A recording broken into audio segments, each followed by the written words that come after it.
oh sah botol kan, memang botol dia simpan botol-botol kan. Memang kotak punya tu kan. Tak apalah, memang perempuan ni macam permata tuan-tuan, dia kena simpan elok-elok kan. Permata tak boleh tayang-tayang ke orang, kena simpan elok-elok lah, poti-posi tuan-tuan ya. Jadi alhamdulillah malam ni sampai di sini kan.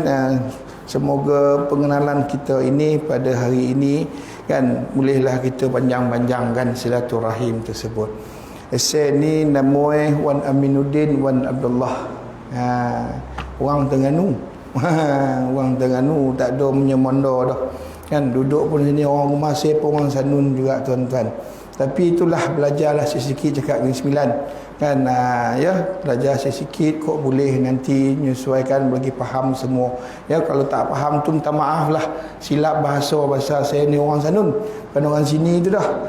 Kalau silap tu tuan-tuan tolonglah ajar kan. Jadi alhamdulillah tuan-tuan, saya kerja ke Perbadanan Baitul Mal Majlis Agama Islam Negeri Sembilan.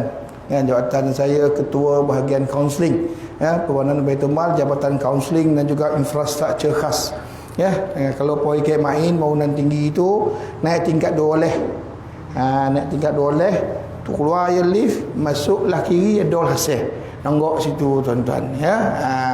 Kau tak ada, telefon dah mana-mana, insya-Allah ada tu kan. Kau hawi kita poi tingkat 3 boleh minum ke situ tuan-tuan ya.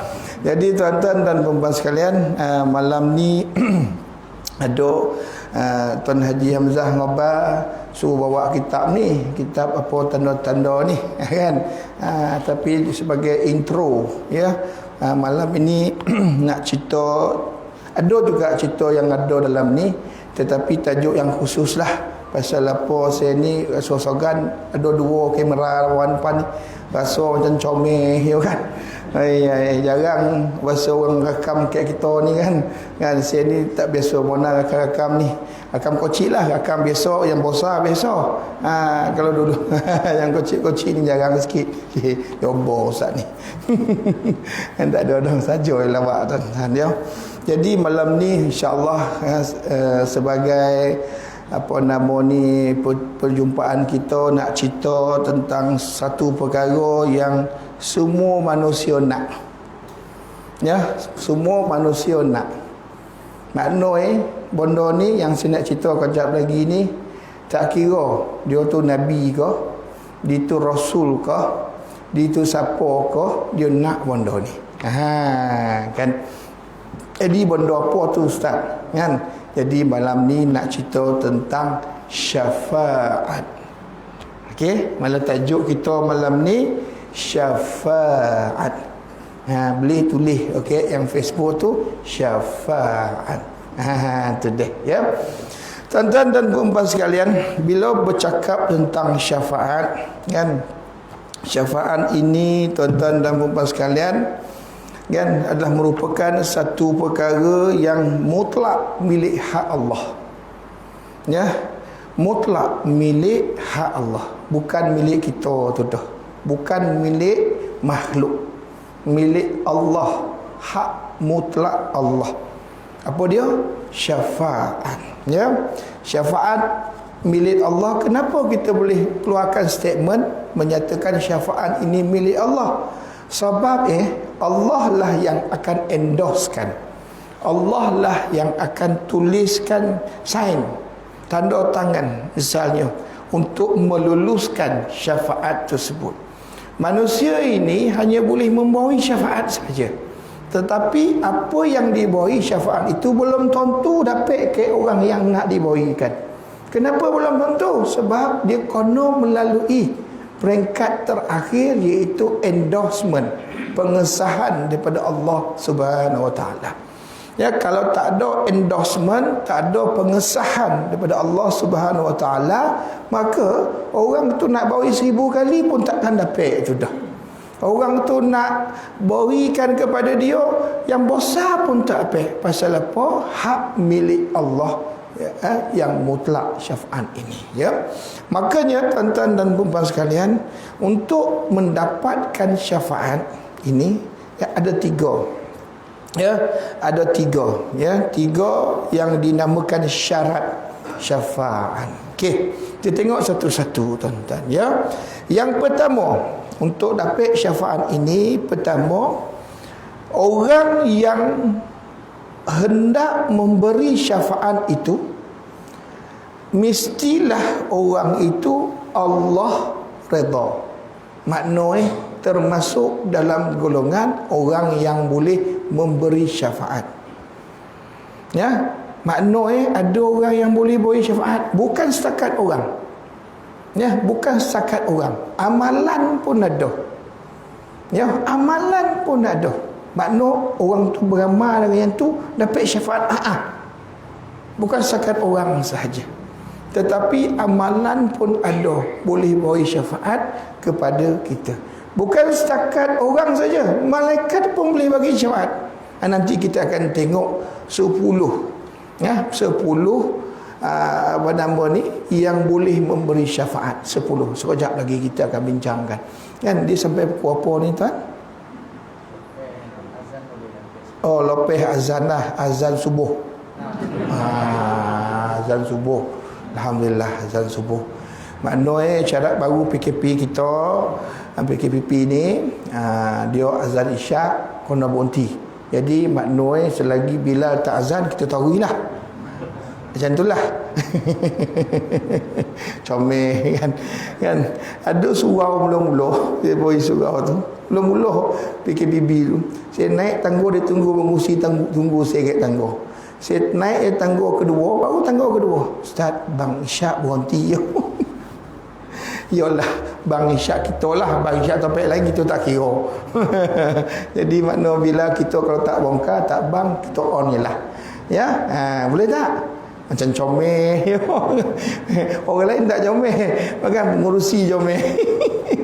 JK masjid comel, takut nanti lampu biru dia kat luar tu. Allah Rabbi, boleh tuan-tuan, insya-Allah kita akan bagi apa ni, ruang waktu sedikit. Okey. Ya.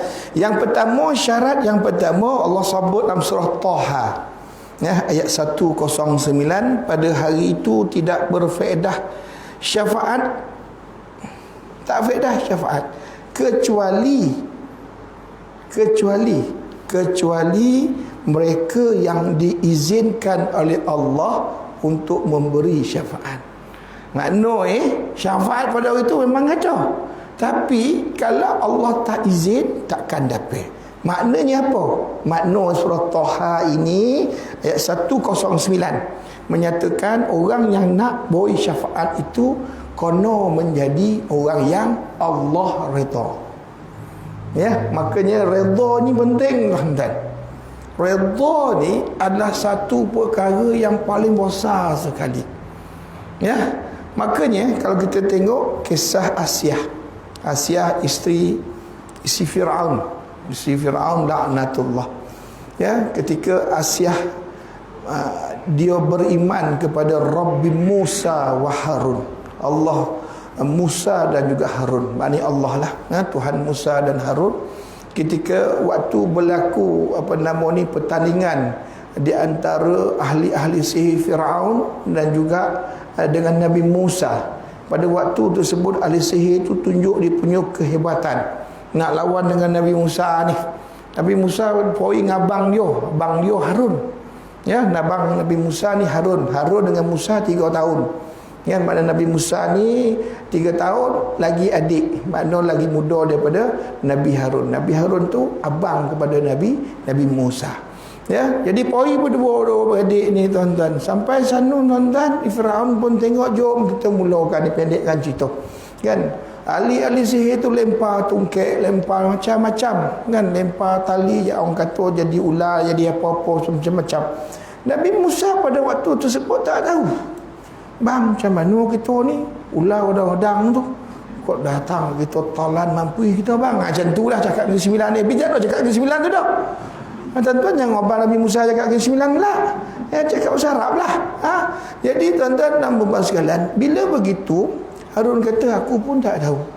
Kan pada waktu tersebut turun wahyu, Musa, kau lempar tungkek engkau. Ya, Nabi Musa tuan-tuan tak tahu kok dia lempar tungkek tu jadi apa. Dia tak tahu. Tapi arahan Allah pada waktu tersebut, Allah ngubah bagi wahyu ke Musa lempar. Ya? Jadi Nabi Musa lempar. Bila lempar jeng-jeng bertukar tuan-tuan. Tapi tak ada bunyi macam tu dah. Nanti dia bilang kata berbunyi ke Ustaz? Tak. Bunyi itu saya yang buat, yang nak bagi tuan-tuan tak lolap. Kan kalau tak bunyi nanti lolap. Kan waktu kuyu-kuyu macam tu kan. Jadi tuan-tuan dan puan sekalian, ya, bila lempar terjadi satu pada bondo yang boleh menewaskan bondo-bondo yang ahli sihir tersebut. Tewas tuan-tuan. Ahli sihir tengok kau terkejut tuan-tuan. Kan kenapa terkejut? Pasal dia kata bondo yang macam ni ini bukan boleh dipelajari. Ini bukan sihir. Ahli sihir dia tahulah dia pakar sihir. Jadi dia kata ini bukan sihir. Ini something yang lagi besar, hebat, ini mesti daripada Tuhan. Maka pada waktu tersebut beriman ahli sihir. Ya, jangan kata ahli sihir ni kafir tuan-tuan. Makin dia kafir lah. Tapi bila kejadian tersebut dia beriman dan dia isytiharkan keimanan dia depan Firaun, menyebabkan ahli-ahli sihir itu semua dibunuh. Dan ahli sihir itu semua mati dan beriman. Ini cerita tuan-tuan. Ramai orang tak tahu, semua orang ahli sihir ini mau jahat. Memang mula-mula jahat kan, tapi bila menyaksikan. Dan pada waktu itu jugalah isteri Firaun, Asiyah, beriman, menzahirkan keimanan dia yang bahawasanya dia beriman kepada Rabbi Musa wa Harun, kan, Tuhan kepada Musa dan juga Harun, iaitu Allah Subhanahu wa taala. Jadi tuan-tuan, bila Asiyah mendeklarekan, mengisytiharkan dia ni kan masuk Islam, makanya pada waktu tersebut Firaun bangi tuan-tuan, marah dia. Pasal apa bini dia? Maka dia diseksa. Diseksa, dipaku tangan, dipaku kaki, diheret di padang pasir, dikelar. Kemudian bila angin bertiup kuat tuan-tuan, terbang pasir-pasir masuk colah-colah kelaran itu, meraung Asiyah tuan-tuan. Ya, meraung pasal apa? Sakit. Macam mana nak sakit tu tuan-tuan, baliklah kolah tangan sendiri, lepas itu porah salimau. Macam tu lah agak kan. Tapi jangan break tuan-tuan, nanti parah pula saya dengan abang ajar pula kan. Jangan break macam tu. Jadi tuan-tuan dan puan sekalian, bila sebegitu makanya bila malam dibawa balik masuk penjara. Tetapi di dalam penjara kan Allah hadirkan malaikat Jibril. Wahai Jibril, kau pergi jumpa Asiyah.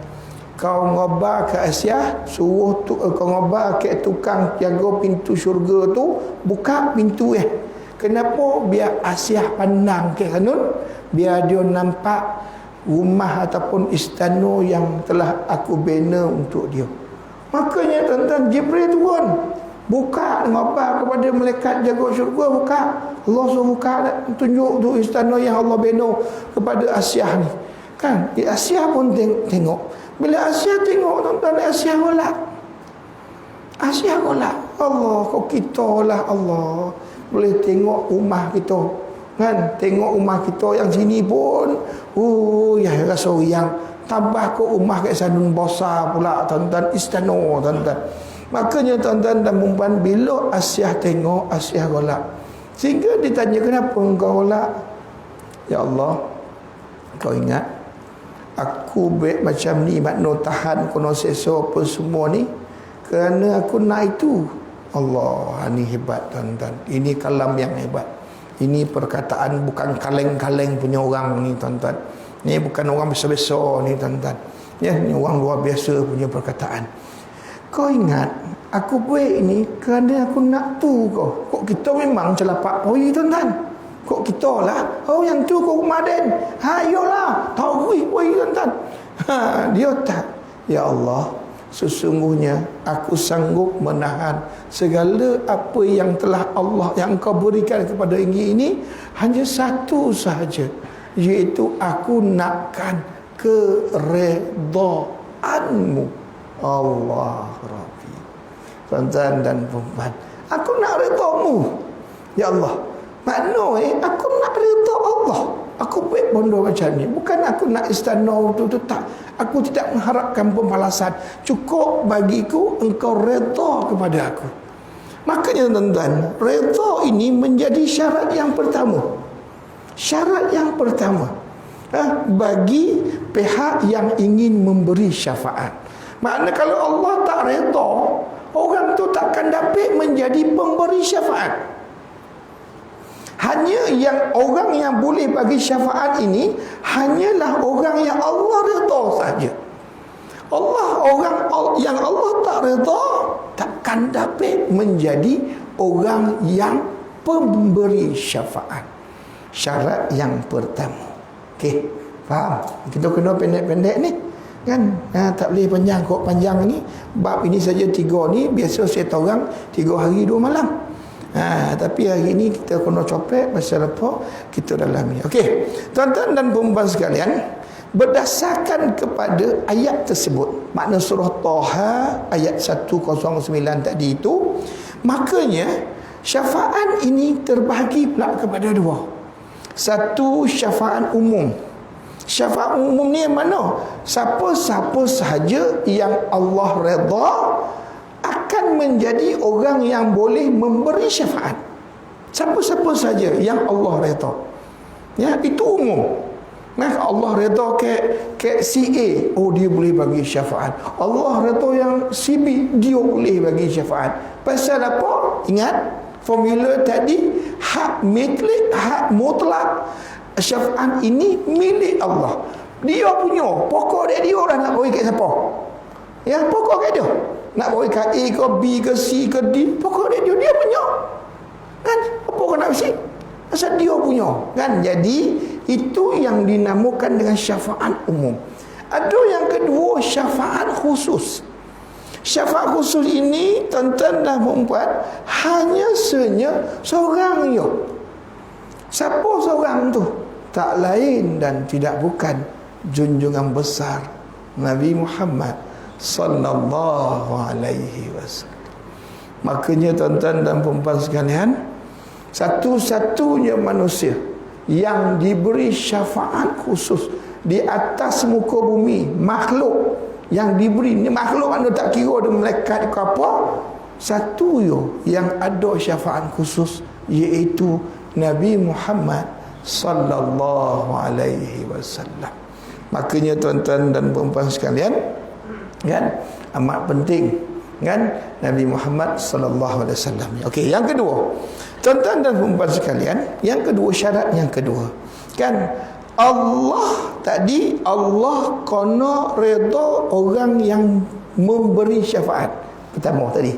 Yang kedua, Allah akan memberikan syafaat tersebut kepada orang yang Allah redha menerima syafaat.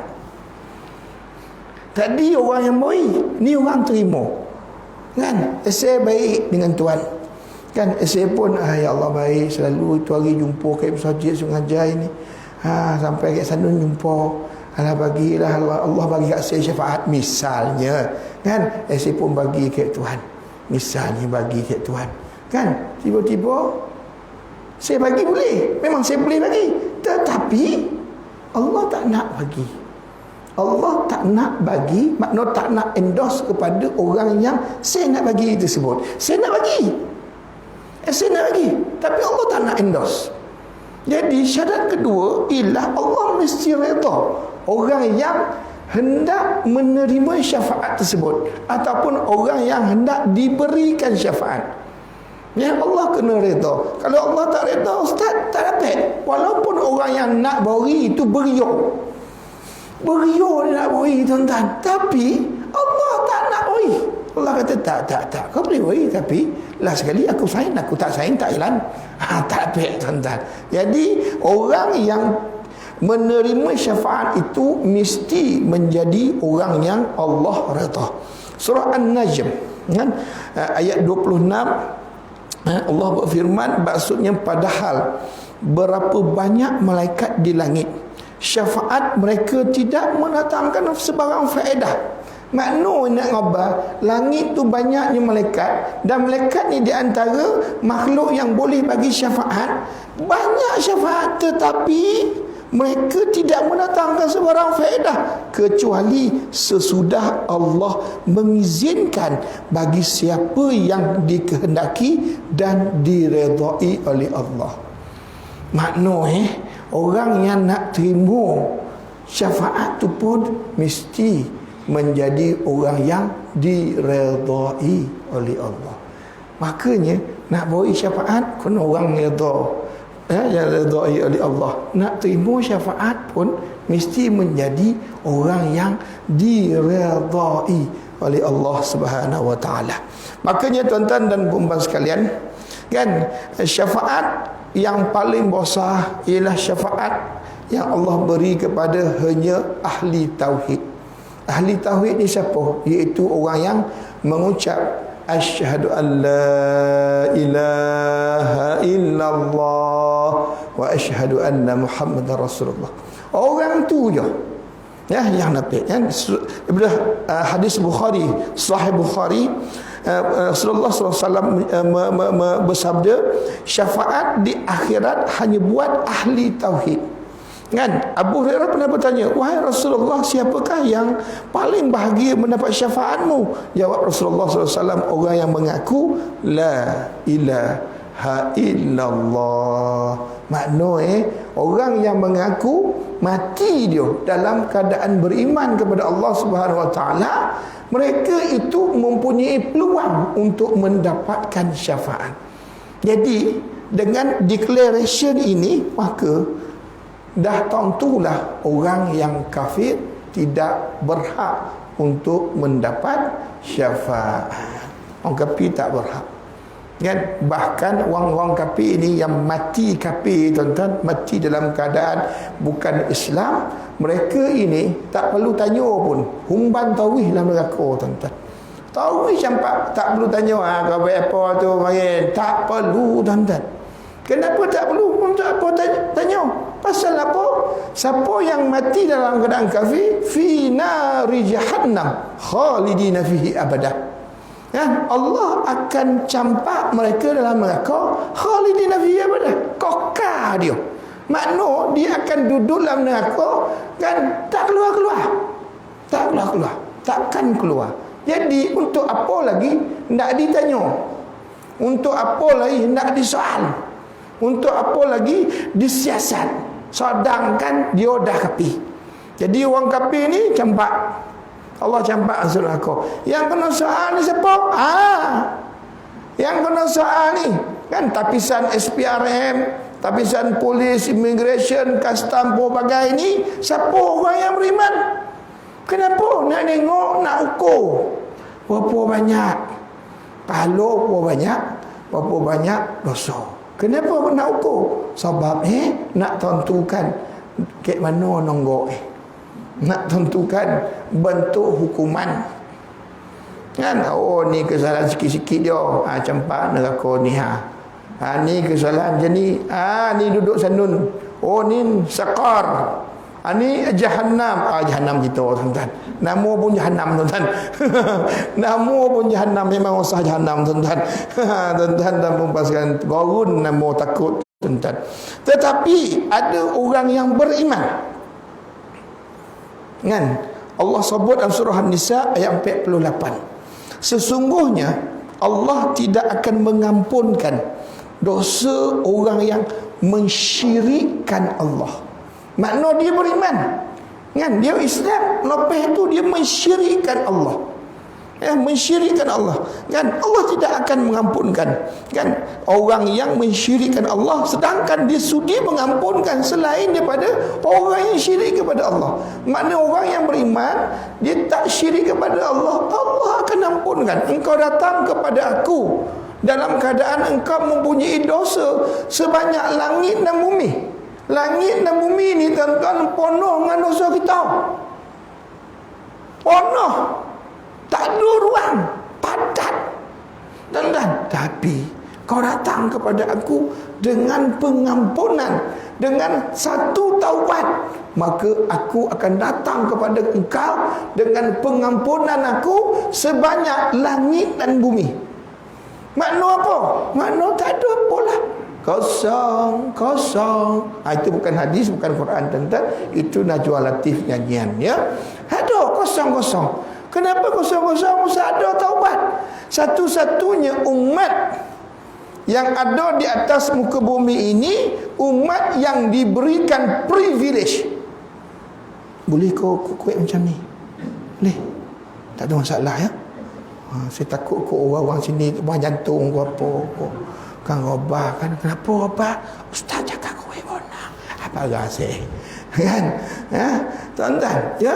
Jadi tuan-tuan dan puan, satu-satunya umat yang Allah bagi privilege, bagi keistimewaan, tak lain dan tak bukan umat Nabi Muhammad sallallahu alaihi wasallam. Allah tundakan dia punya siksaan. Umat yang lain buat dosa, tuan-tuan, lunyai.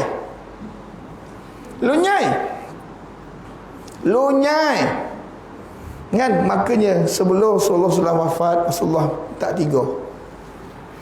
minta tiga.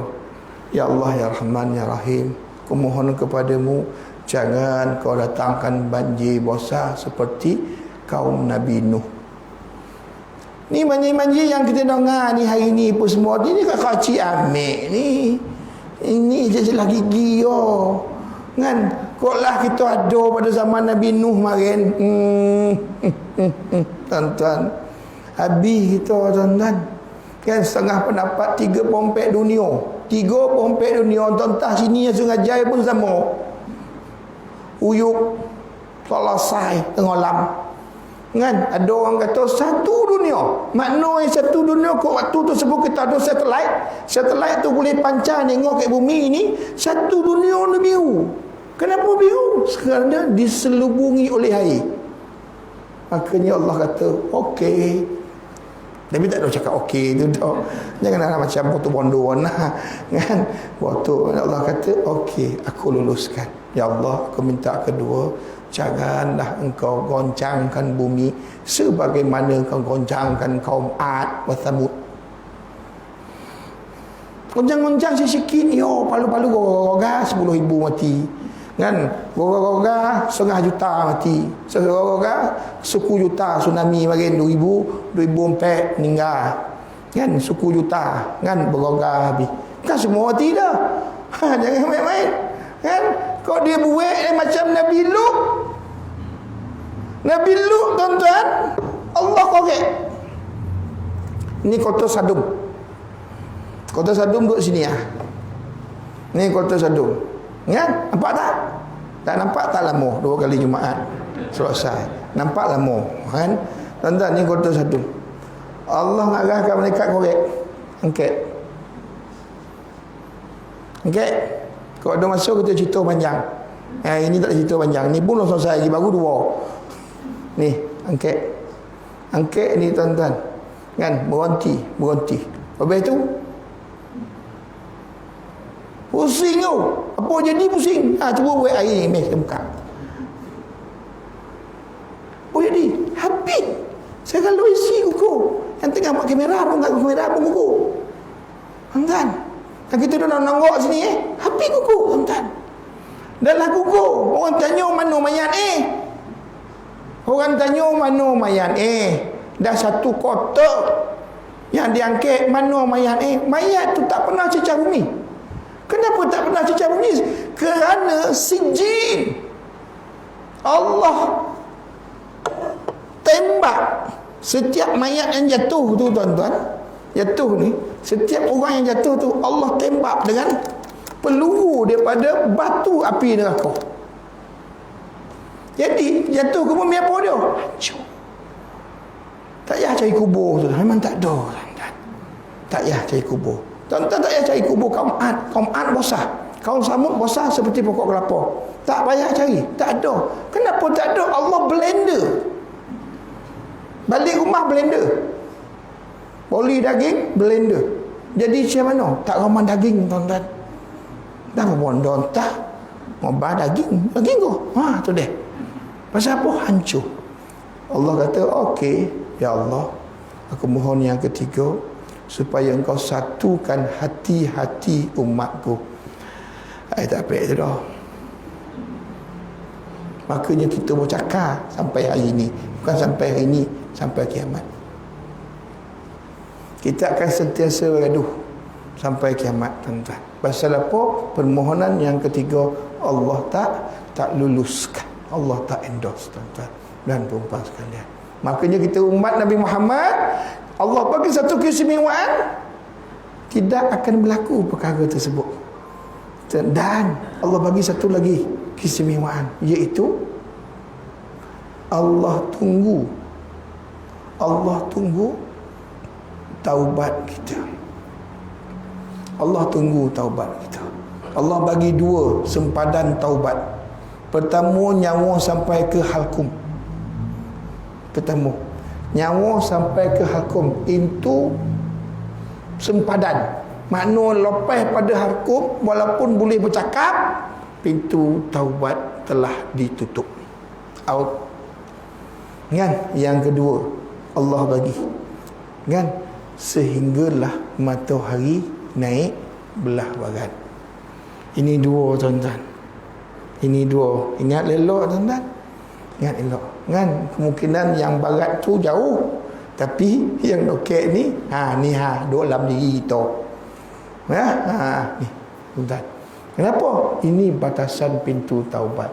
Selagi nyawa tak sampai sini, tuan-tuan, angkitlah tangan. Makanya manusia ditentukan oleh pengakhirannya. Kan akhir sekali dia macam mana? Bepek mengucap dia, man akhiru kalam bila ilaha illallah dakhalal jannah ya Allah, dakhalal jannah ya Allah, dakhalal jannah ya Allah. Syurga. Kita tak tahu siapa yang dapat, kan? Tapi kita kena mohon kepada Allah supaya kita dapat dipermudahkan oleh Allah untuk dapat bondoh yang tersebut. Okey.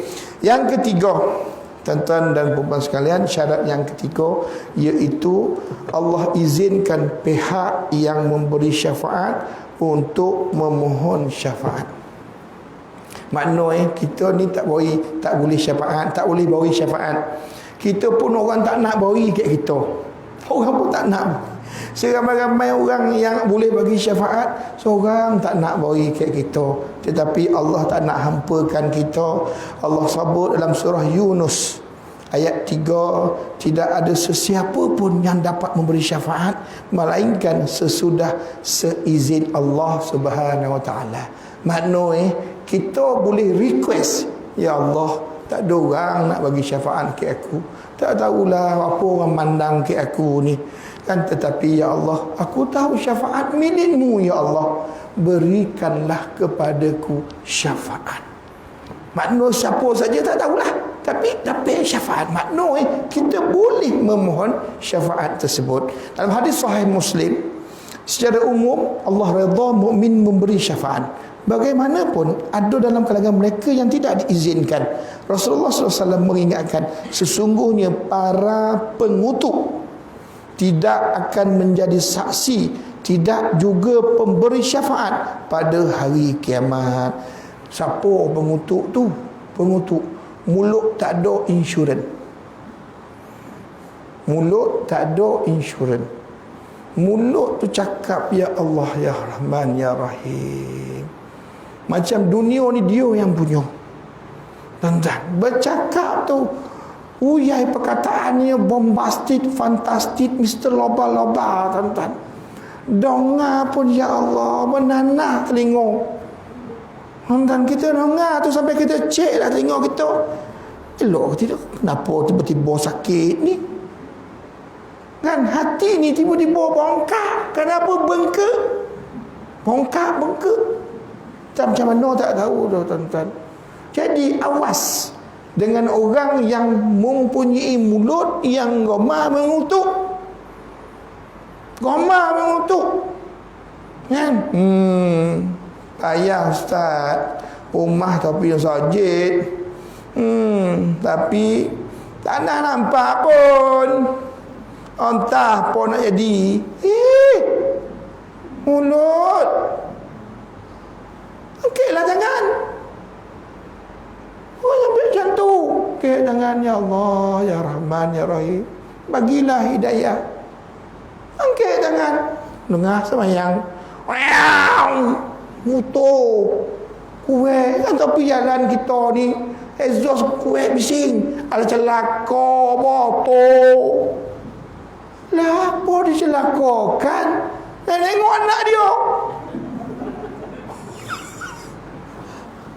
Okey jangan ya Allah bagi rahmat hidayah pada budak tu. Bising mana exhaust motor itu. Esok sanjap menungi tak ada rindu pula. Nampak? Pada kutuk. Pada kutuk baik doa. Tukar kutuk kepada doa. Jiran sebelah rumah tak nak sampai surau masjid tuan-tuan. Kan? Jiran rumah kau sebelah tu macam mana? Golak musuh depan. Lah. Kau punya apa syurga neraka ni? Cakap macam kau punya syurga neraka. Kita tak ada. Tuan-tuan, pujuklah naik motor start time kan paling sebelah jiran tu. Assalamualaikum Pak Leman. Waalaikumsalam. Mana tu? Masjid Pak Leman. Jom kita sekali. Tak apa-apa ilah. Okey Pak Leman saya pergi dulu ya. Ya Allah bagilah hadiah hidayah ke Pak Leman tu. Kalau buat program kan nanti ku habis PKP ni buat program Maulidur Rasul. Semoleh 3 ekor lembu misalnya. Kan? Tuan-tuan, hantar laut tu. Hantar laut yang tak pergi tu. Hantar bungkui laut yang tak pergi tu. Saya ke Maleman ni. Ni ada sikit orang sajid tadi ada ustaz yang ngomong-ngomong tu datang. Syamah Maulidur Rasul. Ada lah laut lebih sikit. Alhamdulillah. Ni Maleman ya. Terima kasihlah. Agak-agak kok lama-lama. Macam mana? Agak-agak kau lama-lama macam mana dia? Nonggok ke sini. Bila dia datang jangan pula. Orang baru nampak. Astaghfirullahalazim. La haula wala quwwata illa billahil azim. Ya Allah, jangan tuan-tuan. Jangan. Raikan dia. Assalamualaikum Pak Liman. Pak Liman kita semayang. Malam ni ada ustaz ngomong-ngomong tu ngajar. Tuan-tuan, inilah cara kan ini cara dia tuan-tuan. Kita tidak galakkan, kita tak galakkan pemusuhan, kita afsyus salam bainahum kan,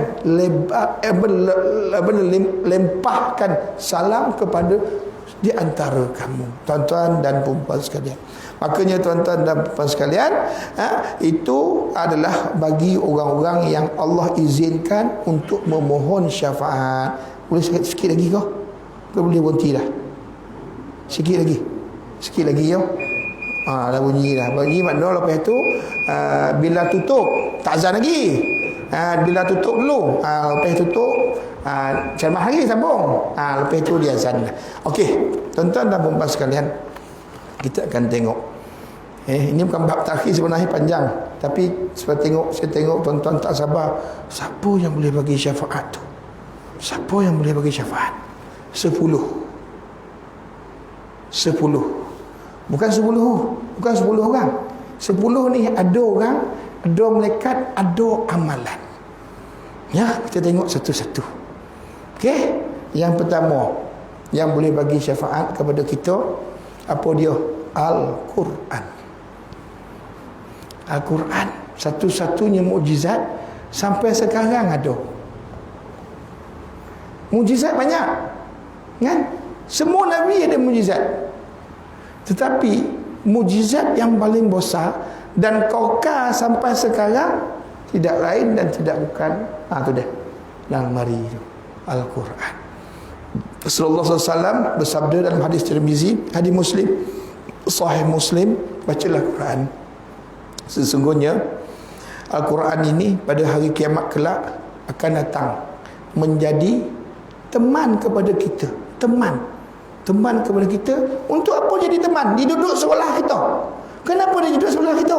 Sebab dia akan menjadi defender, pertahanan kepada kita. Bila ada apa-apa yang nak melukakan kita, dia baca aku, kau tahu tak? Allah Rabbi. Quran, ya Allah, aku makin dia yang baca. Oi, tak berhenti baca. Ya Allah, aku mohon ya Allah, kan aku bawi syafaatku kepadanya. Allah Rabbi. Hadis Tirmizi, Rasulullah SAW menyatakan satu kisah sahabat buat kemah. Sahabat buat kemah, tengah buat kemah, tuan-tuan, dongah dalam tanah tu orang baca Quran. Jadi sahabat ni kata, aku buat atas kubur kau, kan? Tak tahulah. Makanya tuan-tuan, dia pun jumpa Nabi. Ya Rasulullah, aku buat kemah. Bila aku tidur dalam kemah tu, kau dengar orang baca Quran. Aku intai-intai kat luar, tak ada. Dan aku pasti orang baca Quran tu mesti duduk dalam tanah. Masa aku dengar dalam tanah, kan? Makanya Rasulullah SAW menyatakan, kan, kepada mereka itu, orang Rasulullah tanya, dia baca apa? Dia baca Tabarakallazi biyadihil mulk wa huwa ala, surah Al-Mulk, kan, 30 ayat, dan sekejap ya kalau kita baca, tuan-tuan. Makanya Rasulullah SAW menyatakan, siapa sesungguhnya ada satu surah dalam Al-Quran yang ayatnya ada 30, siapa yang baca setiap hari diampuni Allah, iaitu surah Al-Mulk, Tabarakallazi biyadihil mulk. Pertama, yang boleh bagi syafaat. Yang kedua, ulama. Ya, daripada Ibnu Majah, hadis Ibnu Majah, 3 golongan yang boleh membagi syafaat pada hari akhirat, iaitu salah satu daripada 3 itu adalah ulama. Makanya tuan-tuan, sayangi ulama. Kenapa sayangi ulama? Pasal ulama nanti Kek Sanun, dia akan menjadi penyaksian bahawa orang ni pernah datang jumpa dia, pernah duduk dalam majlis dia, pernah itu, pernah ini. Dia akan bagi penyaksian sehinggalah dia boleh memberi syafaat kepada orang yang hendak dia beri syafaat tersebut. Yang ketiga, capek-capek ya, orang yang syahid. Tuan-tuan dan puan-puan, daripada hadis Tirmizi, kalau kita nak kena orang yang mati syahid itu, Allah bagi 6 keistimewaan. Ada 6 keistimewaan orang yang mati syahid. Yang pertama, Allah ampuni tauhid dosanya bila titisan pertama darah yang jatuh ke bumi. Titisan pertama tak kono kapal, misal tak menitik tu, tuan-tuan, titisan pertama Allah ampun semua dosa. Kan? Yang kedua, lepas Allah ampun dosa, tutup mata dia, tuan-tuan, tauhid terbuka mata yang alam baru, boleh tengok syurga. Yang kedua, tauhid boleh tengok syurga. Yang ketiga, Allah peliharakan dia daripada azab kubur. Yang keempat, tuan-tuan, dia dipelihara daripada kedahsyatan mahsyar. Makna ke padang mahsyar teruk, tuan-tuan, huru-hara, tuan-tuan. Tetapi kerana dia syahid, maka dia terpelihara daripada kedahsyatan mahsyar. Yang seterusnya, nak kena dia, kalau di padang mahsyar, kita cari, kita nampak ada orang yang memakai mahkota kat kepala. Mahkota itu dibuat daripada batu delima. Itulah orang yang mati syahid.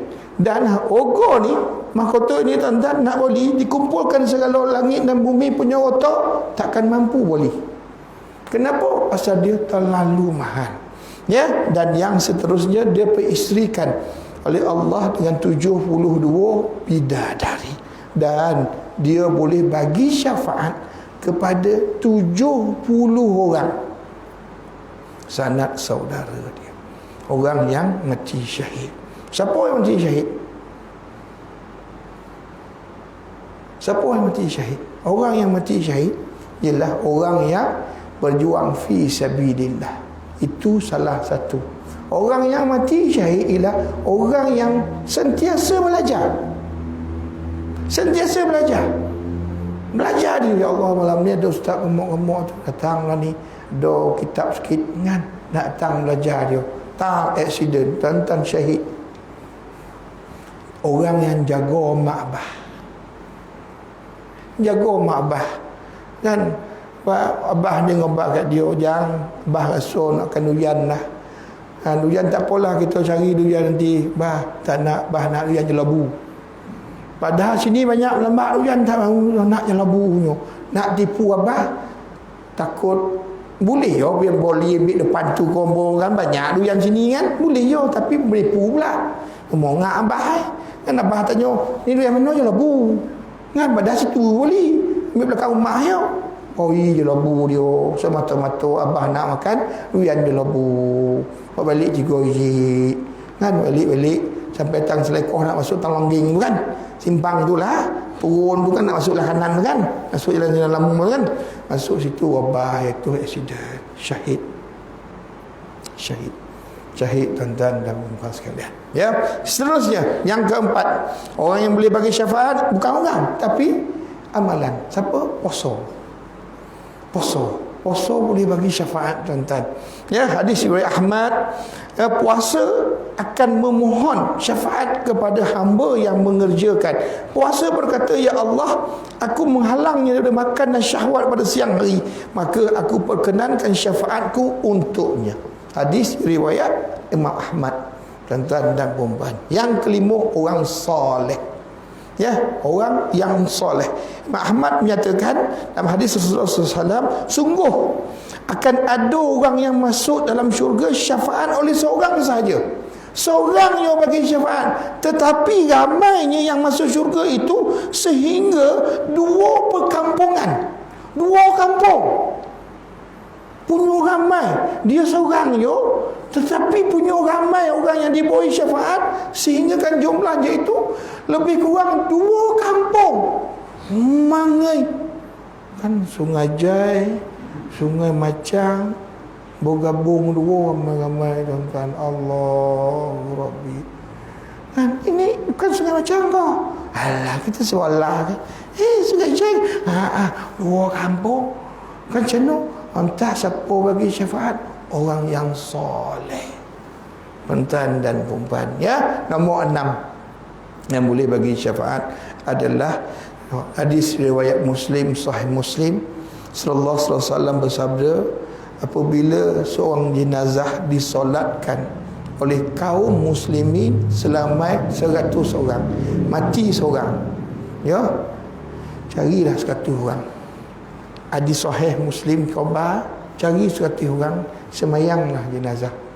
Kenapa? Sebab 100 orang semuanya itu memohon syafaat untuk jenazah tersebut, tidak lain dan tidak bukan melainkan akan diperkenankan syafaat untuk jenazah tersebut. Tuan-tuan, bila mati cari 100, ambillah mana-mana, ambillah kan, carilah mana-mana sekolah ke apa kan, cari. Kenapa? Cukup 100. Kenapa? Syafaat daripada kaum muslimin. 100 orang tersebut akan diberikan syafaat. Okey, 7, jiran. Nah, jangan main-main jiran kan.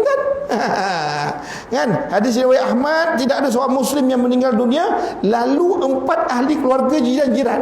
Sini baik je tu marin, dah meninggal dia, ya Allah, dah tak ada lah gulai kita. Pasal apa dia ramah bagi gulai? Yang ke depan pula tanya, Cik Mat meninggal ke? Ya Allah, siapa nak bagi limau kat kita? Dia ramah boleh limau bagi kat jiran. Kan? Seolah ni pula tanya. Kan siapa meninggal? Cik Mat, la ilaha illallah. Allah, uti tak ada lah, nak bagi uti. Ya Allah. Tak belakang pula. Siapa meninggal? Cik Mat. Ya Allah, macam mana yo? Hai, tak ada lah. Biasa dia lari rondah kongkar pagi-pagi buta kan, kejutkan kita. Hutang. Bang dia kan, kulimo dah bang. Kan sojik kat taman saya aku tu kulimo bang. Kejut. Kan kulimo subuh ke jap bang pula. 2 kali bang. Kita baik 2 kali bang. Kulimo tu suruh bongkar. Kan, kulimo yang kejap lagi yang kedua tu datanglah rasak ke sini tuan-tuan. Jadi orang tu semua mengakui kebaikan orang yang meninggal ni, maka pada waktu tersebut Allah akan menyeru, aku terima kebaikannya yang kamu ketahui dan aku ampunkan keburukannya yang kamu tak tahu. Allah Rabbi. Nombor 8, amalan menolong orang. Hadis riwayat Ibnu Majah. Ada dua, sini nak ke neraka, sini nak ke syurga. Tiba-tiba ni selisih. Bila dia selisih, orang yang di dalam ahli neraka tu ternampak, kan, ternampak orang ahli syurga. Orang neraka tu macam pernah nampak lah. Yolah tuan, saya pun pernah nampak tuan. Tuan ingat tak bagi saya bagi air kat tuan? Tuan dah gua ambil kan, cari air tak jumpa kan, saya bagi kat tuan. Ayolah, tapi kenapa engkau berbari ke sana pula boleh? Kan situ nak boleh neraka. Allah Rabbi, macam mana itulah deh. Makanya orang yang pernah ditolong, maknanya orang tu marin dia menolong orang, amalan dia kan, bagi minum air kawan tu. Makanya orang yang ditolong tu angkat tangan, ya Allah, marin aku haui mana, tapi dialah cari air oi kat aku. Ya Allah, lagu ambil ya Allah, tapi ke sana ni ya Allah, bukan ke sini ya. Ya Allah, bagilah di joint venture kami ya Allah. Tuan-tuan, dengan syafaat itu Allah sini berkata engkau si baik dia kok tidak ruyuk engkau. Macam tu lah tuan-tuan, selesai engkau kan, si baik dia bagi syafaat. Okey, yang nombor 9, malaikat. Dan malaikat boleh bagi syafaat, ya. Rasulullah SAW bersabda, maka Allah menyelamatkan sesiapa yang dikehendaki dengan rahmatnya. Kemudian diizinkan para malaikat untuk memberi syafaat, memohon supaya dikeluarkan orang yang dalam neraka itu, dimasukkan ke dalam syurga. Dan yang ke-10 terakhir, anak-anak. Anak-anak ada 3. Pertama, anak yang mati dalam perut janin. Riwayat Ibnu Majah, demi yang nyawaku di tangan Allah, sesungguhnya janin akan mengheret ibunya dengan tali pusat memasuki syurga sekiranya ibu itu terhalang daripada masuk syurga. Allah Rabbi. Yang kedua, anak yang mati kecil. Seorang sahabat selalu ada anak bawa dia ke masjid. Kan satu hari tak bawa. Rasulullah pun tanya, mana anak kau? Ya Rasulullah, anak aku dah meninggal. Tak ngobrol, tak tahu pun. Itulah ya Rasulullah, kocok-kocok mana, tak maaflah. Makanya Rasulullah ngobrol kat dia.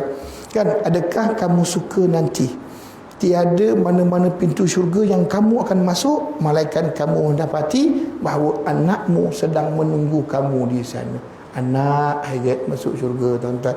Dan yang keempat, seorang yang jahat masuk syurga. Oleh tuan-tuan, biasa orang jahat masuk neraka, ini jahat masuk syurga. Jadi dia pun heran. Dia pun heran waktu dia masuk syurga, tuan-tuan. Allah silap ke? Tak mungkin. Tak mungkin Allah silap. Pasal apa? Pasal dia tahu dia jahat. Jadi dia tuan-tuan ni monong bingai ke malu mikir, tuan-tuan. Macam mana boleh masuk syurga ni kan? Padahal makin jahat. Kau malaikat salah catat, kau komputer kena virus, kau apa kau? Kan tak? Maka dia tanya, ya Allah, kenapa lah? Kan kalau kau tanya aku, kau lebih mengetahui ni aku macam mana. Tetapi macam mana kau masukkan aku dalam syurga? Kan? Tuan-tuan tahu tak apa jawab Allah? Kau tahu tak kenapa kau masukkan kau dalam syurga? Ini adalah istighfar anakmu yang dihadiahkan oleh anakmu selepas engkau mati. Mana anak-anak, tuan-tuan dan puan, bila beristighfar, hadiahlah kepada mak ayah, hadiah kepada semua muslimin muslimat, mukminin mukminat al-ahya'i wa amwat, innaka ala kulli syai'in qadir. Itulah dia, tuan-tuan dan puan sekalian, supaya memberi manfaat kepada semua. Terima kasih. Bismillahirrahmanirrahim. Alhamdulillahirabbil alamin, hamdan hamidin, hamdan syakirin, hamdan yuwafi ni'amahu wa yukafi'u mazidah. Ya Rabbana lakal hamdu kama yanbaghi li jalalil karim mu'azim sultanik. Allahumma ja'alni minat tawabin waj'alni minal mutatahhirin waj'alni min ibadikas salihin. Allahumma alaika bisanadir jabhati wataniyah. Allahumma alaika bi'uyuniha man la yakhaf arhamuna واغفر لنا وارحمنا أنت مولانا فانصرنا على القوم الكافرين يا قهار يا جبار يا منتكر يا ذا الجلال والإكرام يا الله يا الله يا الله اللهم يا منزل الكتاب ويا مجري السحاب ويا هازم الأحزاب الزم وانصرنا عليهم اللهم بارك شملهم وفرج جمعهم وشدد كلمتهم وزلزل أقدامهم وسلم عليهم كلبا من كلابه اللهم سلمنا وسلم ديننا وسلم معرفتنا وسلم توحيدنا وسلم إسلامنا وسلم إخواننا من المسلمين والمسلمات والمؤمنين والمؤمنات الأحياء إنك على كل شيء قدير بسم الله الذي لا يضر مع اسمه شيء في الأرض ولا في السماء وهو السميع العليم بسم الله الذي لا يضر مع اسمه شيء في الأرض ولا في السماء وهو السميع العليم بسم الله الذي لا يضر مع اسمه شيء في الأرض ولا في السماء وهو السميع العليم لا إله إلا أنت سبحانك إنا كنا من الظالمين ربنا ظلمنا أنفسنا وإن لم تغفر لنا وترحمنا لنكونن من الخاسرين ربنا هب لنا من أزواجنا وذرياتنا قرة أعين واجعلنا للمتقين إماما ربنا صلاتنا تامة واغفر لنا ذنوبنا عامة إلى يوم القيامة إنك على كل شيء قدير Ya Allah, Ya Rahman, Ya Rahim, pada malam ini kami mengangkat tangan merafak sembah, memohon kepadamu, Ya Allah, ampunlah dosa kami, Ya Allah, ampunilah dosa ayah kami, nenek moyang kami, pasangan kami, anak-anak, cucu-cucu kami, ipaduai kami, menantu kami, mentua kami, kawan kami, sahabat kami, jiran kami, muslimin, muslimat, mukminin, mukminat, al-ahya'i mu'ammadnaka ala kulli syai'in qadir. Ya Allah, Ya Rahman, Ya Rahim, permudahkanlah urusan kami di dunia maupun di akhirat. Sembuhkanlah sakit-sakit yang ada pada kami, Ya Allah. Sembuhnya itu sehingga tidak lagi meninggalkan bekas, kesan dan juga tompokan, Ya Allah. Sembuh sesembuh-sembuhnya, Ya Allah. Kami mohon, Ya Allah, kami mohon limpah ruahkan rezeki kepada kami, Ya Allah. Rezeki yang halalan, thayyiban dan mubarakah, Ya Allah, yang berkat, sehingga rezeki tersebut dapat kami membelanjakan ke jalan yang diridhai oleh-Mu, Ya Allah. Ya Allah, Ya Rahman, Ya Rahim, kami mohon, Ya Allah, jauhlah kami dari bala wal waba wal ghala, Ya Allah. Jauhlah kami dari fitnah Masih Ad-Dajjal, jauhlah kami dari fitnah kubur, jauhlah kami dari bakaran api neraka, jauhlah kami dari fitnah manusia, jauhlah kami dari fitnah syaitan, terutama ketika kami menghadapi sakaratul maut. Kami takut, Ya Allah, dalam keadaan kami tidak berdaya menahan sakitnya sakaratul maut, tiba-tiba datang rombongan syaitan untuk menipu dayakan kami. Maka kami mohon, Ya Allah, hindarilah mereka daripada kami. Ya Allah, Ya Rahman, Ya Rahim, kami mohon, Ya Allah, Engkau permudahkanlah mulut kami, lidah kami, gigi kami, anggota kami untuk mengucap La ilaha illallah Muhammad Rasulullah sallallahu alaihi wasallam. Kami pernah mendengar utusan Nabi Muhammad sallallahu alaihi wasallam menyatakan kepada kami, man akhiru kalam la ilaha illallah dakhala al-jannah, Ya Allah, dakhala al-jannah, Ya Allah, dakhala al-jannah, Ya Allah. Ya Allah, matilah kami dalam husnul khatimah. Tempatlah kami bersama dengan minan nabiyyin wa siddiqin wa syuhada'i wa salihin wa hasuna ulaika rafiqa. Ya Allah, bangkitlah kami bersama dengan junjungan besar Nabi Muhammad sallallahu alaihi wasallam. Dapat kami minum dari telaga Kausar, dapat kami mengambil buku amalan kami dengan tangan kanan, dapat kami syafaat junjungan besar Nabi Muhammad sallallahu alaihi wasallam, dan dapat kami meniti titian siratal mustaqim sepantas kilat dan seluruh berjaya dan dihimpunkan bersama dengan 70,000 orang yang Kau janjikan syurga tanpa hisab. Ya Allah, Ya Rahman, Ya Rahim, dengarkanlah rintihan kami ini, Ya Allah. Dengarkanlah rayuan kami ini, Ya Allah. Hanya saja, Ya Allah, Engkaulah sahaja yang boleh kabulkan apa yang kami mohon ini. Rabbana atina fid dunya hasanah wa fil akhirati hasanah wa qina azaban nar. Wa sallallahu ala sayyidina Muhammadin nabiyil ummi wa ala alihi wa sahbihi wasallam. Subhana rabbika rabbil izzati amma yasifun. Salamun alal mursalin. Walhamdulillahi rabbil alamin. Wabillahi taufiq wal hidayah. Assalamualaikum warahmatullahi taala wabarakatuh.